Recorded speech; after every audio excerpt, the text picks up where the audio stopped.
Hello and welcome to the Columbus Metropolitan Club. I'm Steve Marks, Chair of CMC's Board of Trustees and President of Hannah News Service here in Columbus. We welcome everyone watching on the live stream. Thanks for joining us. CMC is pleased to present today's forum, Ohio Pre-Primary Election Analysis, sponsored by Hannah News Service, the Ohio Farm Bureau Federation, and Civic Point. A special thank you to our sponsors. Well, it seems that the headlines change by the hour. Last Friday, we expected to be discussing the results of Ohio's primary, not the primary which might be happening in June. But here we are. We're only just beginning to understand the impacts of coronavirus on our daily lives, and now we're exploring its impact on our electoral process. Let's get right to it. Please welcome, by phone, the managing editor of Sabato's Crystal Ball at the University of Virginia Center for Politics, Kyle Kondik.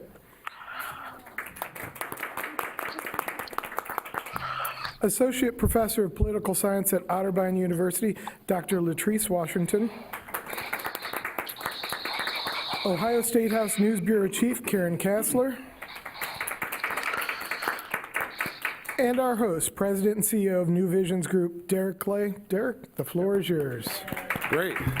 Well, thank you all for being here. For our guests that are streaming with us, thank you for this very unusual and an unprecedented forum that we're having this morning.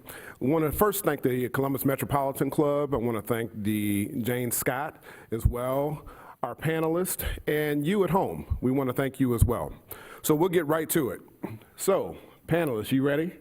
Let's do it. All right. So Arizona, Illinois, and Florida all voted yesterday, but Ohio did not. Was that the right choice, and how will this affect voting moving forward? Karen. Well, I can't say right or wrong. As a journalist, it wouldn't be right for me to say right or wrong. I will tell you it was chaotic. That whole day was one of the longest days that I can remember, because 10 o'clock in the morning, we were told the election was on. And then by 2 o'clock in the afternoon, we were told that a lawsuit was going to be filed that would delay the election. And then that lawsuit got filed in the afternoon, and then I think the idea was that the judge with whom the lawsuit was filed, and again, this wasn't a lawsuit that was filed by the state. It was two plaintiffs who sued the state because they were fearful that going out to vote would endanger their health, and they were trying to support the state's move of the primary. The state did not oppose the lawsuit. I think the thought was that the judge would go along with it. Well, the judge didn't go along with it. The judge said he didn't have the authority to order the moving of the election, and that it would set a terrible precedent. So then there was another lawsuit filed in the Ohio Supreme Court from another plaintiff, and in the end, an order came down from Ohio Department of Health Director Dr. Amy Acton saying that because of a significant risk to the health and safety of not only voters but also poll workers, that the vote would be off and the polling places would be closed. Sure. So it was quite extraordinary. Yes. And whether it's right or wrong is for other people to decide. And of course, there's lawsuits now trying to figure out what we're going to do next. But it was truly something I never expected to see, I guess. Yeah, absolutely. And Kyle, we're going to save you for last. Latrice, what's your take on this? I don't take a position of right or wrong. I think when you consider all the moving parts and you consider health and the fact that the United States is not prepared and the state of Ohio is not prepared, at some juncture you have to make a decision, and so to err on the side of caution makes sense. I just thought it was a wonderful lesson in all the things that I attempt to teach that oftentimes people are not interested in and don't think it's relevant until we see politics play out. The question of, okay, can the health department override? Like, how does that work? You know, so just watching people finally talking about it, and people on Facebook, and they're like, they're tweeting, they're trying to figure it all out, and at least they're watching. That was important. Now, the consequences, we'll see. I think there's a plethora of ways that this will likely play out. There's some anger, there's some frustration. How long does that linger? Does it subside by June? Will the same number of people show up in June? Or will some of that have subsided back to what we normally see in primary elections, which is low voter turnout? It's not been what we've seen throughout the nation. So the expectation was yesterday, it likely would have been a large number here as well. And we'll see what the electorate has to say about it when it's time. Yeah. And I will say, Sure. I was at one of the early voting centers on Sunday, the one here in Franklin County, and it was pretty busy. Right. And there were people who were telling me that they plan to vote early, that they always vote early, because they have that opportunity, they enjoy that freedom. But there were people who were worried about exactly what did happen, that there would be some confusion on Tuesday, that maybe the polls would even be closed. And so that's why they came out to vote. But it was just the kind of scenario that in a pandemic situation, you didn't want to see. People standing close together, moving around. I mean, you're supposed to maintain that 6-foot distance, Right. you know, and that was just not possible with 130 voting machines in a room about the size that we're in right now. It's kind of a cramped space. Yeah. And so I think that there would have been some good turnout, but I think there were a lot of concerns. Sure. So Kyle, you're looking at this from an outsider. What's your take of all of this? You are in communications with the Director of Communications for the Virginia Center of Politics. What's your take on all this? Well, I mean, I think one practical matter is that I think Bernie Sanders was saved from another double-digit loss by Ohio's primary moving back, because he got beaten pretty badly by Joe Biden in the other 3 states, and all the indications were that he was going to lose the Ohio primary by a similar kind of double-digit margin. Now, there are some indications going on as we speak that apparently the Sanders campaign has suspended its Facebook advertising, and some people are maybe interpreting that as maybe he's reconsidering whether he's going to stay in the race or not. More broadly, the calendar has been affected not just in Ohio, but also in some other states, in that Georgia moved back, Louisiana moved back, some other states have moved back. Georgia and Louisiana, particularly given how poorly Sanders is going to do has done in the South, that's actually helpful to him in that those are losses that he doesn't have to take right now, similarly to Ohio. So it's possible that all this happening may allow for Sanders to stay in the race longer, even though, for all intents and purposes, Joe Biden is the presumptive nominee at this point. So that's a wrinkle here. I mean, obviously, I think that the governor and his team did this for public health reasons, and I think that they've been their response to this, I think, has been pretty good in a lot of ways. Although there was certainly a lot of confusion about the vote and how they really cut it very close in terms of deciding to postpone the primary. And the other thing too is I feel bad for a lot of the candidates, not the presidential candidates necessarily, but a lot of the down ballot folks, whether they're running for Statehouse or Senate or for the U.S. House of Representatives. And that yesterday was supposed to be the conclusion of their campaigns, and now their campaigns go on for another 2.5 months. And frankly, it's unclear how effective people can campaign right now, given the restrictions and people self-quarantining and all that. And also, who knows how these races might evolve. There may be folks who would have won yesterday who may end up going on to lose on June 2nd. So it's very disruptive in that sense, even though, of course, all of our lives are being disrupted right now, and really for good reason or good preventative reason. Absolutely. Thank you. So you probably have heard the news by now that Bernie Sanders is exiting the campaign. So what does that mean for the primary moving forward? What does it mean for the DNC? Do the Bernie bros come over to the Biden camp? I would hope that Bernie Sanders supporters would actually move over. I think part of what has been written a lot about is the Democratic primary process and how it drags out and how divisive it tends to be. And now looking at June, at least before the last states kind of figure it out, that's a 4-month window. So I would hope strategically, if Bernie Sanders supporters want to defeat Donald Trump, that they would do what is not just expedient, but what is the commonsensical approach to deal with it, and hopefully figure out how to reconcile and how to do it in a way that is like authentic, because I don't believe that people will buy what they believe or perceive to be anything less than that. Sure. Karen? I think the question that I would have on that, will Bernie, first of all, it seemed that, at least in the last debate, there seemed to be some acknowledgement that both candidates would support the other if, whenever the nomination is actually determined, and with Bernie out, obviously. I mean, Tulsi Gabbard's still there, so I guess they're, but I think Biden's delegate lead is insurmountable by anybody at this point.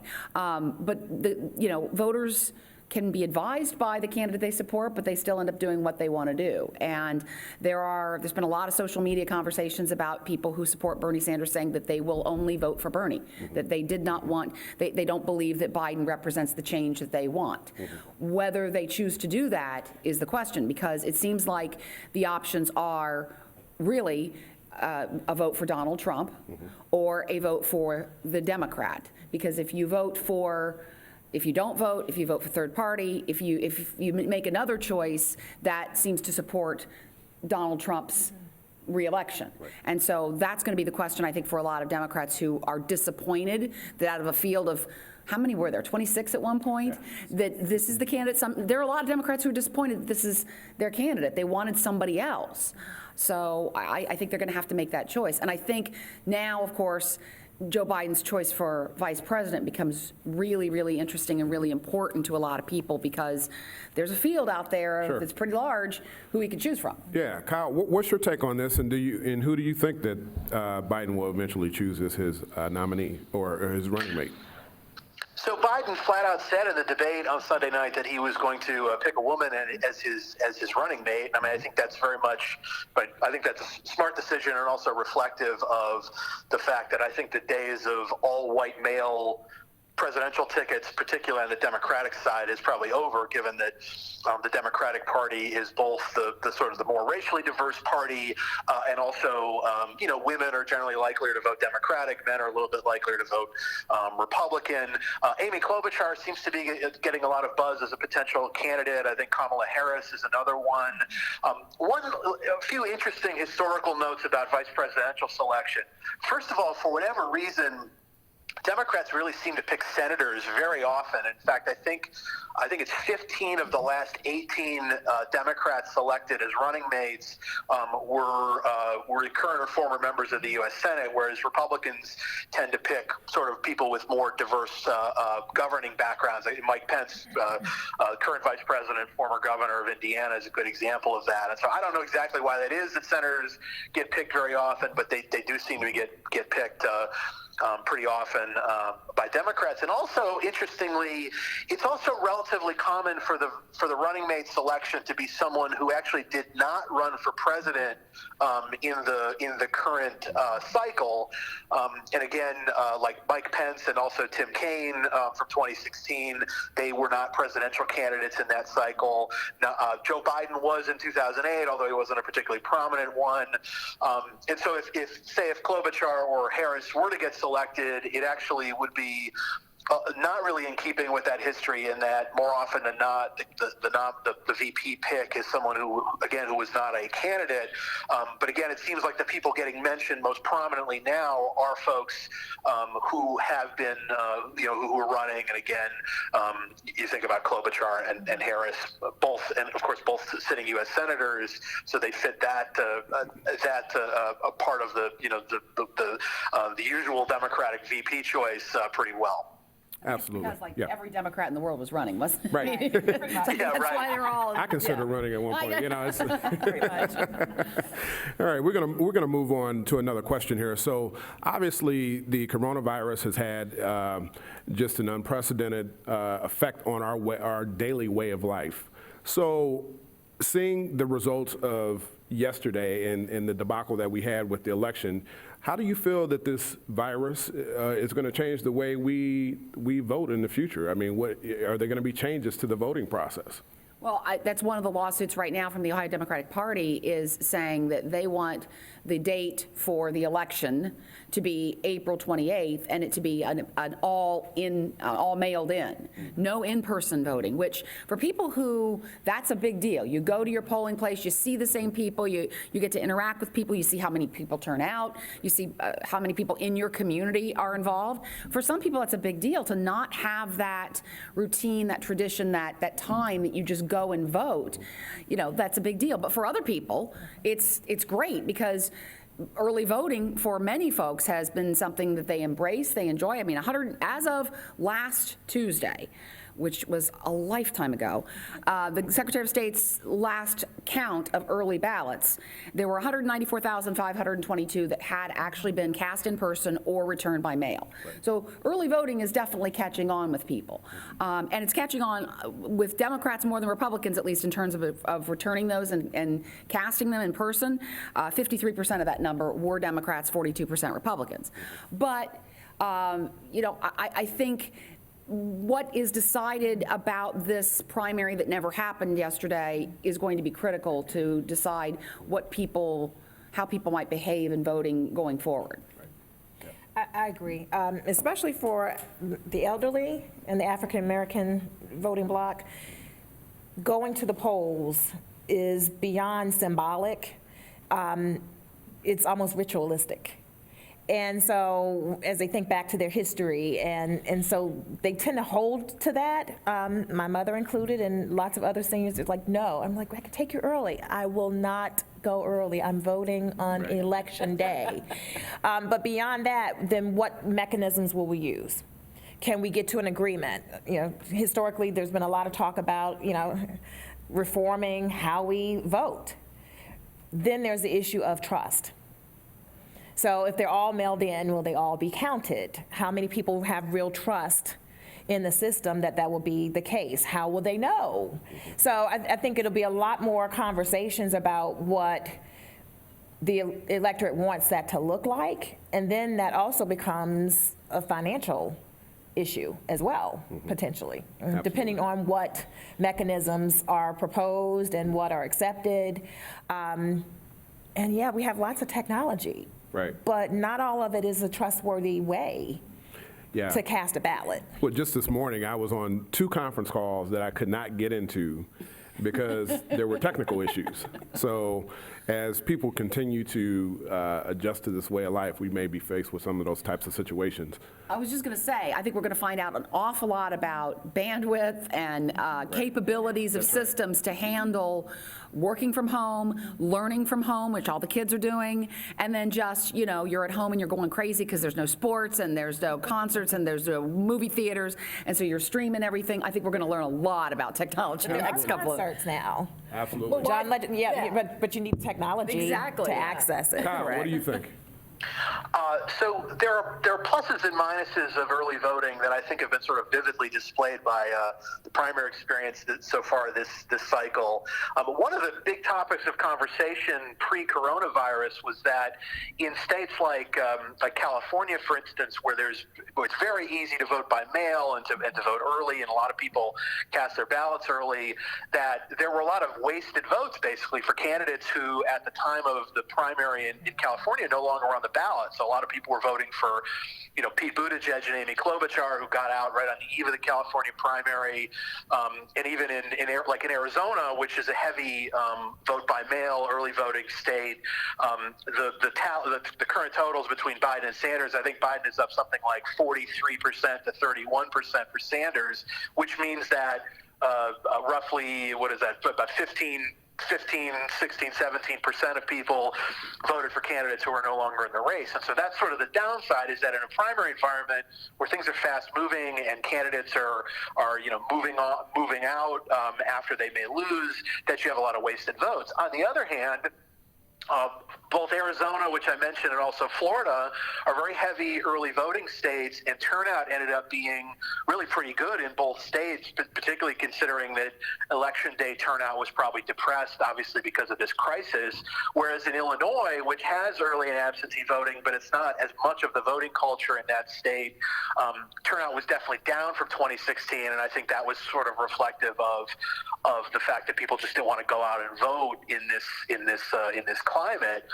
So on one hand, I definitely think that particularly in the midst of a crisis like this, early and absentee voting can allow more people to participate and participate safely.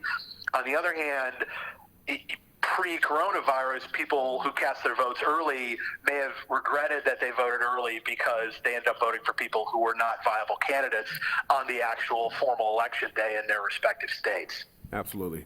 We had, and this question is more so for our local folks here. There were several races on the ballot yesterday that were very significant. You know, one was the congressional race, the 3rd congressional district.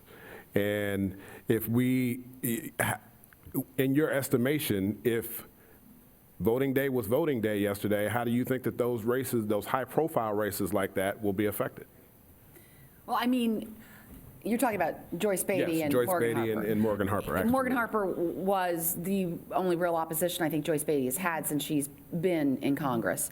I think I think it's likely that Beatty would have won. I don't think I'm going too far out on a limb on that because she's maintained a level of popularity. The vote for her over the last couple of years has been pretty strong. But certainly Morgan Harper was running a very aggressive campaign, really pushing on that progressive angle. And Morgan Harper was out on Sunday when I was at the Early Vote Center talking to people and has really been trying to, she's been running ads. I mean, and part of that is because whoever won that race is going to win in November. Absolutely. And that's the way it is all through the state because of the way that the districts are drawn. And so I think, you know, those primaries were key all over the state for challengers who were hoping to maybe break through and maybe win those contests. And now, you know, you could look at it and say, hey, they have another couple of weeks to campaign. But for candidates who don't have a whole lot of money, I think that's going to be a serious problem. Because, again, people are home. They're not doing anything. If you're well-funded, I would think this would be a great opportunity to start just bombarding the internet and local TV with ads. If you don't have the money to do that, though, you can't do that. And you can't campaign, can't hold a town hall, can't go to a rally, can't send out canvassers. It's probably very difficult for those people. Latrice. I agree. One thing I will say, that is my district. So I know it well.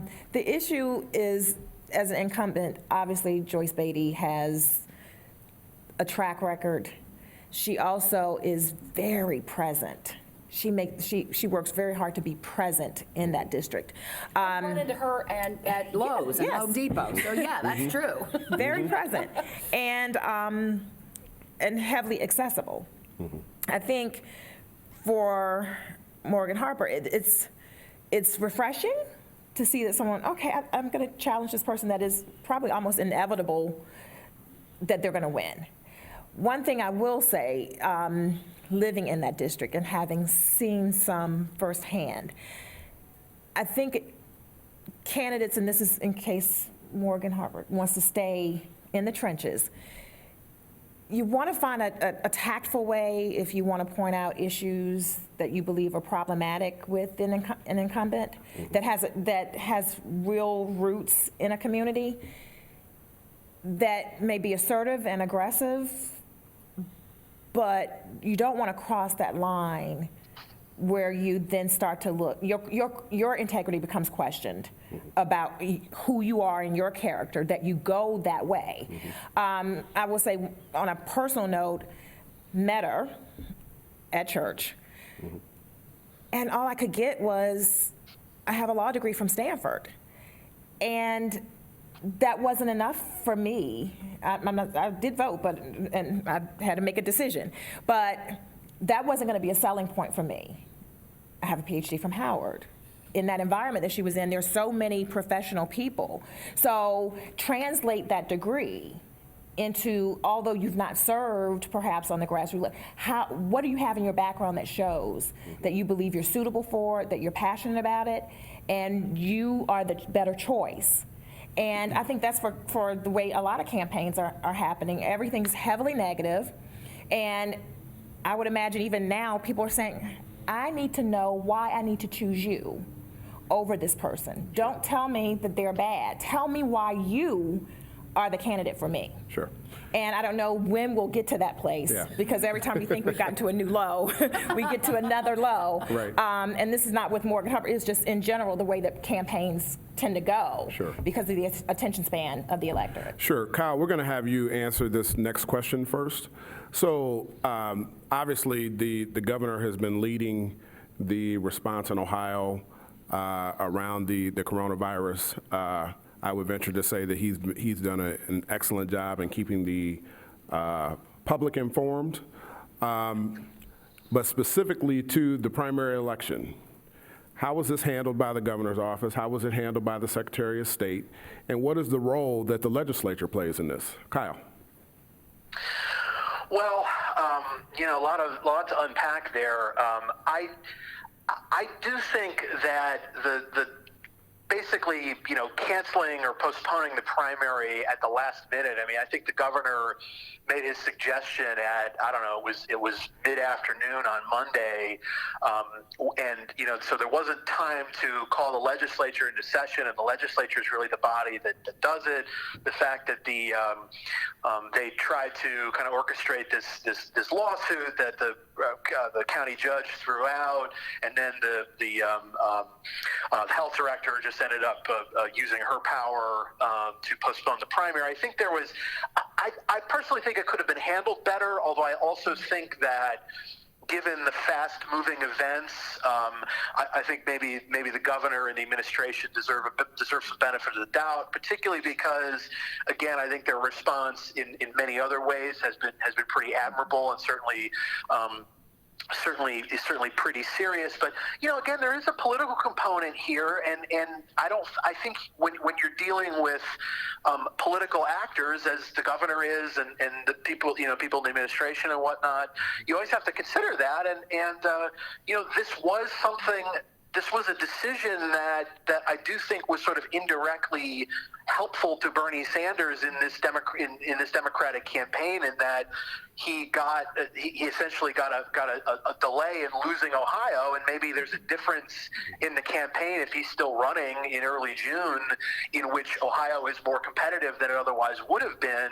I'm not saying that's the reason why the governor made the decision he did, but there are political consequences even in the midst of a crisis. And so I guess if I were the Biden campaign, I probably would have wanted the primary to happen, particularly given that other states voted as well. But then again, Ohio is also not the only state that has moved its primary. There are other states that have done it. I guess I think it would have worked out better and been cleaner if the governor had just decided to do this a couple days before they ultimately decided to move. But again, I think a benefit of the doubt is warranted here, given the fast-moving situation and the fact that I think that the crisis has only gotten more serious by the day and almost by the hour. So Sure. Again, I think that they deserve a little bit of deference. And then, but there's also the once you set the precedent of starting to move elections, is that something that then happens in a time of less crisis or under conditions that are maybe less defensible? Does that become part of politics, which I really hope that would not be the case, and I think that we should treat this as sort of almost a once-in-a-lifetime circumstance. But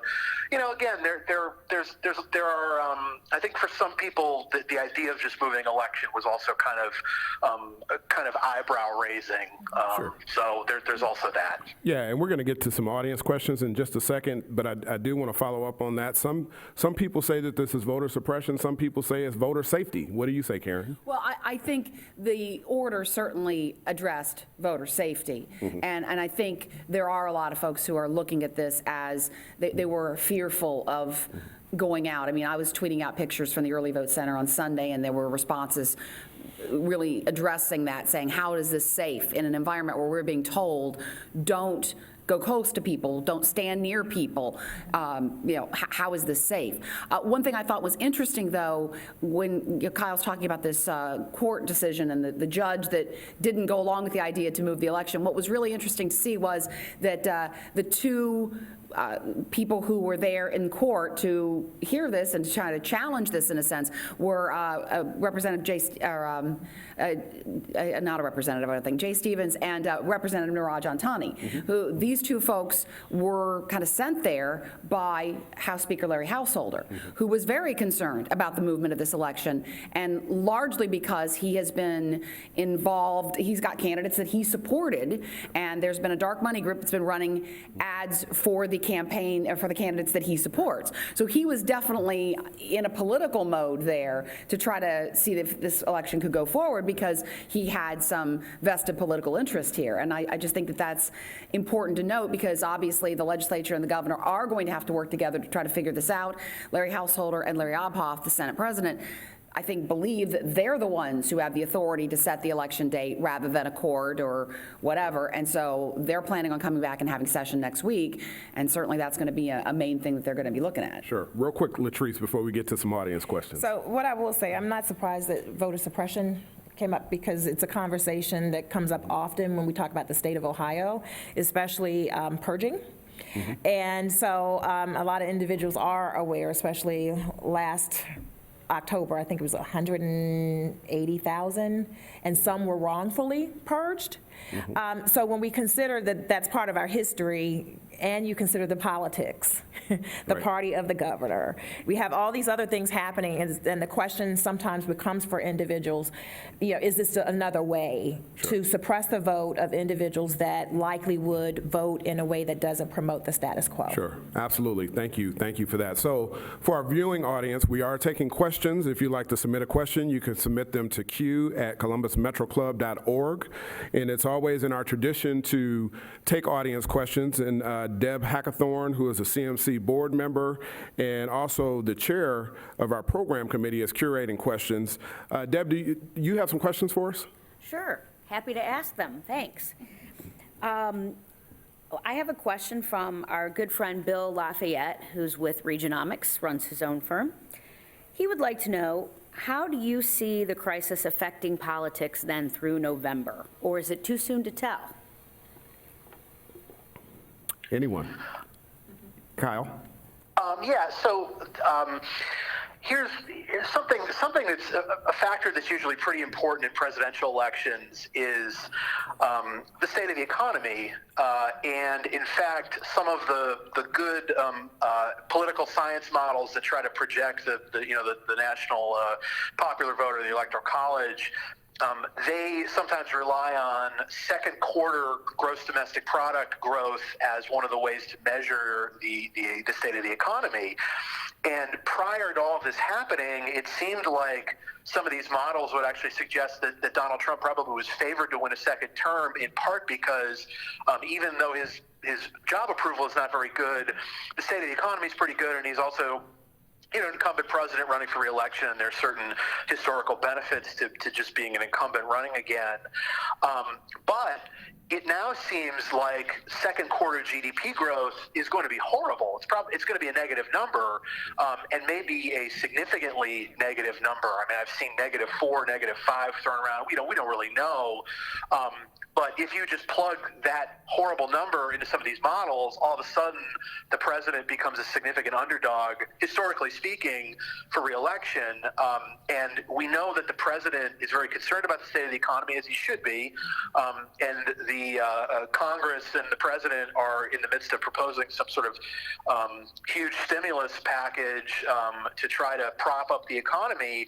And certainly there are legitimate reasons to do that, but there are also political reasons to do that, because if the economy tanks, that could really hurt the Republicans, both the president and down ballot Republicans, in the November campaign. Now, we also don't know how forgiving the public will be about a recession that was sort of the cause of essentially you could essentially call this a natural disaster, effectively.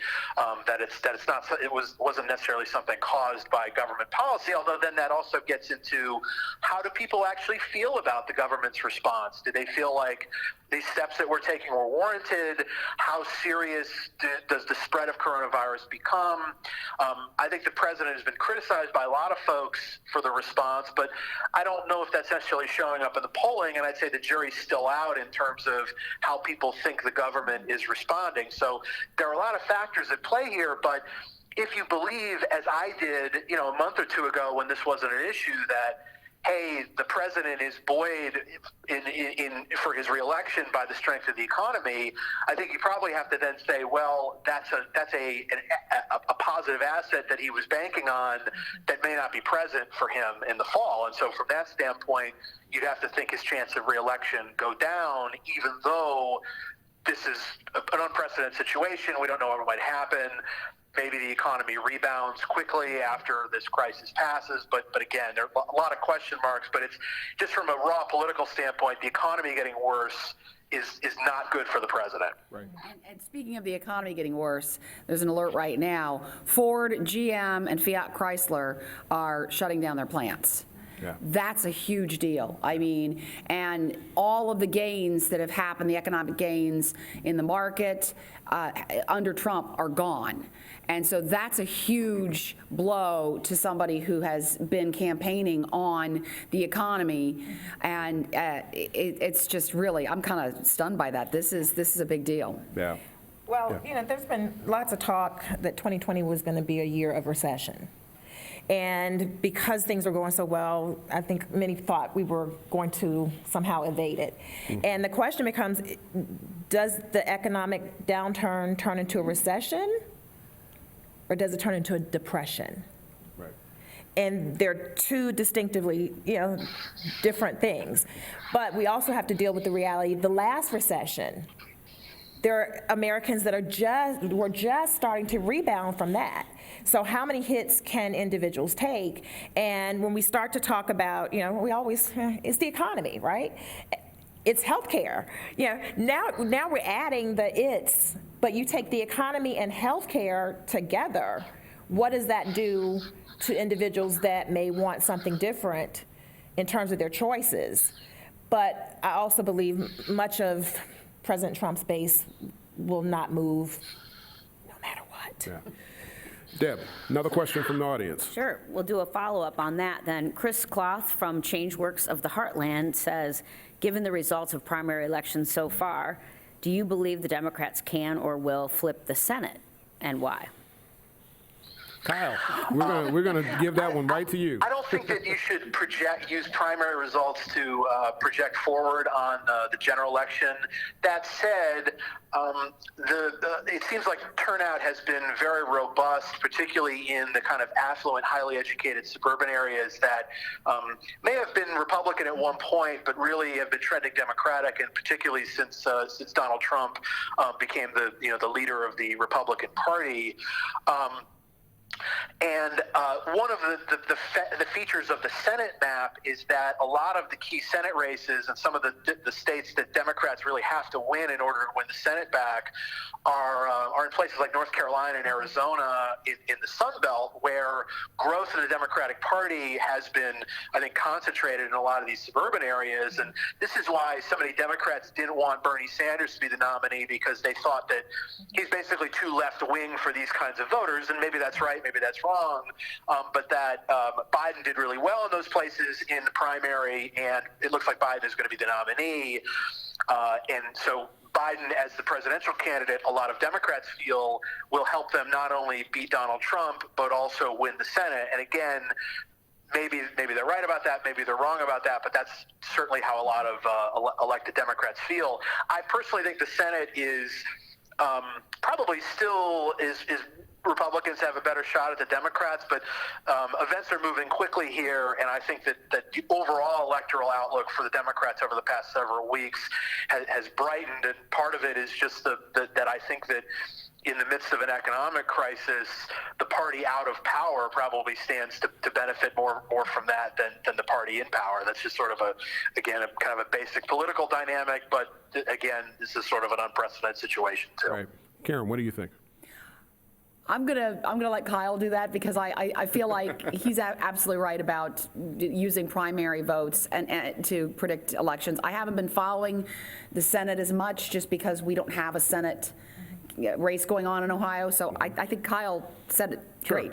Sure. Did you want to add anything, Latrice? Or? There's nothing that I really can think of, except it's possible we could see a flip everywhere, right?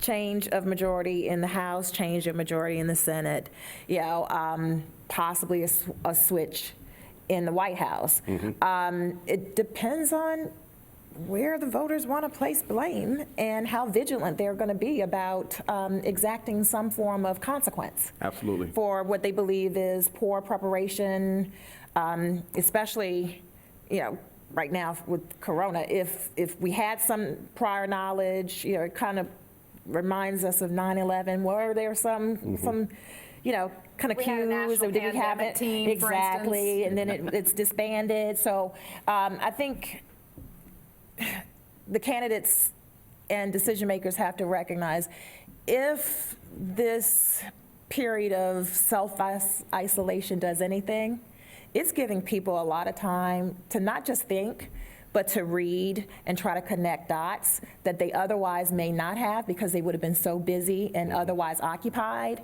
And so I think all the candidates need to make sure that they treat the electorate like an educated public, because the electorate that they will get after this will not be the same electorate they had before Absolutely. the coronavirus. Absolutely. And for our viewing audience, we are talking about Ohio politics pre-primary, and you can submit your questions to q@columbusmetroclub.org. I know that Deb has a few more questions for our panelists. Sure. This one comes from Lucy Frank from the city of Columbus, and I think Kyle knows a little bit about this one. Do you think that Ohio will pick the president in the 2020 election? What's our chance of either gaining back or maintaining, depending on your perspective, our status as a bellwether state? I think I've read a book about Exactly. that. Have I? You're probably one of the few who actually did read it, but I appreciate it. Ohio, historically voted, very close to the national voting. I'd say better than any other state over a more than century-long span, which is what I wrote about in the book on Ohio. But in 2016, the state shifted to being, significantly more Republican than the nation, in that President won the state by 8 points, while losing the national popular vote by 2. And so Ohio was basically 10 points in terms of margin more Republican than the nation, which was the furthest Ohio had been from the national average since 1932. So it was pretty striking to see Ohio not really reflect the nation all that well, although the state was still more competitive than most states. I think that I think we've all heard the true statement that no Republican has ever won the White House without Ohio, and if in fact the state is competitive in the fall and is very close, that probably says something probably broadly negative about the president's chances, because if he's not winning Ohio, well, first of all, if the president loses Ohio, he has no practical electoral college path to do 70 without Ohio, because if he loses Ohio, it probably means he's losing essentially everywhere else in the Midwest outside of Indiana and maybe Iowa. And of course, Pennsylvania, Michigan, and Wisconsin really were the decisive states, and those states are usually more Democratic than Ohio is. So again, I think you maybe watch Ohio for the level of campaign activity. If the president is still campaigning in Ohio, to the extent that we have in-person campaigning next fall, who knows if we even will. But if the president's visiting a lot, it probably says more broader negative things about the president's chances. Whereas if the president and the Democrats are kind of ignoring Ohio, it probably means that the election maybe is more like 50-50, or is more like leaning toward Trump. I don't think Ohio is really the center of the electoral universe this year, the way maybe it has been in some previous years. I'd say particularly 2004 was a year when Ohio was really and truly decisive, and certainly the state has gotten a lot of attention since then, but maybe not so much in 2020. Either you want to add to that? The only thing I'll add, because I do agree, is disproportionately as goes Ohio, so goes the nation. So I think either way we will be looked at. The question will be what our response is to the new normal that we're experiencing, and how much more engaged the electorate actually is. I interviewed Kyle Kondik and another elections expert, Mike Dawson, a couple months ago. And it would be interesting to redo that interview now, because you kind of wonder what they think now. I mean, listen to Kyle talk. Things have changed so much potentially. Is this what we're experiencing now going to carry over forward months and months from now and change the way that people vote and the way that people think. I mean, I think Trice is absolutely right. Dr. Washington's absolutely right about these folks having a chance to actually sit down and read and learn and consider the implications of what might happen. And I just, it's an interesting thing to think how much has potentially changed in so little time. Sure. I think we got time for a couple more questions. Deb, you have a few more, a couple more? Absolutely. I'll be selfish and ask one of my own. I'm curious, given that you're talking about we're not certain how long the crisis will last, we're not certain what will happen over these, certainly these next couple of months in terms of campaigning. Are there any specific things we should expect as strategies from candidates that they may employ that are different from what we would typically see during an election? I think you're going to robocall. I think that's still going to be with us. So there you go for that one. If you can get through, right? Yeah. We might pick up the phone because we have no one else to talk to, or In many ways, I think we will still see a traditional tactic, either the selling of fear or the selling of hope. And the question becomes, when we, as a nation and as Ohio, emerge out of that, where do we land? You know, some people are in a state of paranoia. What does that breed? Some people are in a place of hope and saying, this is the time for me to, work my business plan or, develop some things now that I have time to completely commit to it. And so there's hope and there's fear even in how we're addressing this issue. So the question becomes, which becomes the prevailing attitude post coronavirus and this experience that we've had that is unlike anything that most of us have lived through. Sure. Kyle. I kind of wonder if we'll see some strategic changes, and I wonder if maybe this will actually push even more advertising into the digital space, which I think is sort of the growing part of campaign advertising. So many things that people used to watch live on television, they now consume in sort of a recorded way. They're able to skip advertising, et cetera. One of the few things that people would actually watch live and got huge audiences are live sporting events, and there aren't really any live sporting events taking place anymore, at this particular moment. We saw with Michael Bloomberg's campaign, of course, he had essentially unlimited amounts of money to spend, but he was advertising in different kinds of ways and experimenting. I mean, it seemed like he was paying, social media influencers to sort of weigh in on his behalf. I actually would hear Michael Bloomberg advertisements on some of on sports podcasts that I listen to. I just wonder if we'll start to see political advertising seep into more different kinds of venues as campaigns try to find people where they are, which as of this particular moment, where people are is basically consuming lots and lots of different kinds of media as essentially they're stuck at home. Absolutely. So I think we have time for maybe one more quick question. If you can keep your responses down to maybe 30 seconds, that would be great. Deb. Oh, good. Then I'll pick a controversial one. Andy Campbell asked this question. We're hearing about the administration considering giving $1,000 to individuals directly to help during the crisis. Bernie Sanders suggested that we should give $2,000. Does anybody think we're paying for votes? Kyle. I know.